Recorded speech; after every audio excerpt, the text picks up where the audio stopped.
मंदिर की घंटियां धीरे धीरे बज रही थी।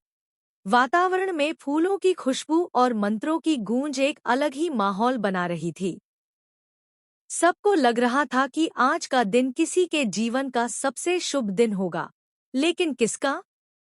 किसी को नहीं पता था कि यह शादी एक ऐसे तूफान को जन्म देने वाली है जो सबके रिश्ते, भरोसे और इरादों को हिला देगा। चंद्रिका की आंखें एक पल के लिए देव पर टिक गईं। उसने देखा, देव दूल्हे के कपड़ों में खड़ा है। हैरानी से उसकी आवाज निकली, देव, तुम्हारे पास तो एक्स्ट्रा कपड़े थे ना गाड़ी में? फिर ये दूल्हे के कपड़े पहनकर क्या कर रहे हो तुम? देव कुछ पल के लिए ठिठक गया। उसका चेहरा पीला पड़ गया। हल्की मुस्कान बनाकर बोला, वो मासा, मेरे कपड़े गंदे हो गए थे, इसलिए मैंने ये पहन लिए, बस और कुछ नहीं। लेकिन चंद्रिका का शक बढ़ चुका था। उसके भीतर कोई तूफान उठ रहा था, जैसे कोई सच उसके सामने आने ही वाला हो। तभी पीछे से किसी की तेज आवाज गूंजी, रुको।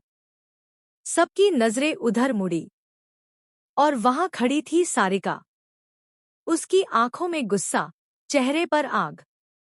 उसने मंडप की ओर इशारा करते हुए कहा, शादी तो 24 जोड़ियों की थी ना, तो ये 25वीं दुल्हन कौन है? पूरा मंडप सन्न रह गया। वसुधा, जो सिर पर लाल घूंघट डाले खड़ी थी, धीरे धीरे अपना चेहरा उठाती है। सभी की सांसें थम जाती हैं। वो वसुधा थी। सारिका की आंखें फैल जाती हैं। वसुधा, तुम यहाँ दुल्हन बनकर क्या कर रही हो? वह चिल्लाती है। देव तुरंत उसके सामने आकर खड़ा हो जाता है। सारिका, जो दिख रहा है वो सच नहीं है। लेकिन अब बात देव के हाथ से निकल चुकी थी। सारिका का गुस्सा अब आग बन चुका था। वह पूरे जोर से मंडप में चिल्लाती है, ये सब धोखा है। ये शादी नकली है।